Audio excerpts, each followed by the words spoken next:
स्पर्श पॅन्ट झाला. म्हणून तिथं आपले जे आतील कपडे असतात त्याला कोणाचाही स्पर्श होता कामा नाही.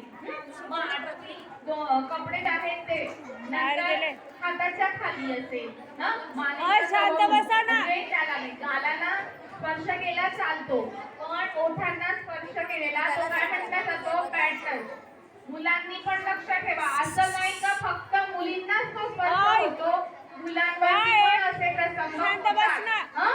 अशा विकृत लोक असतात की ते त्या लोक त्यांना स्पर्श करतात. म्हणून तुमचे जे आतील अजिबात आवाज यायला नाही पाहिजे, जे भाग असतात ते त्यांना स्पर्श करू द्यायचा नाही. मग तो छातीचा भाग असतील, जांघेमधला भाग असेल, काखेतला भाग असेल, म्हणजे छातीचा याला स्पर्श करू द्यायचा नाही. पायाला मांडीला स्पर्श करू द्यायचा नाही.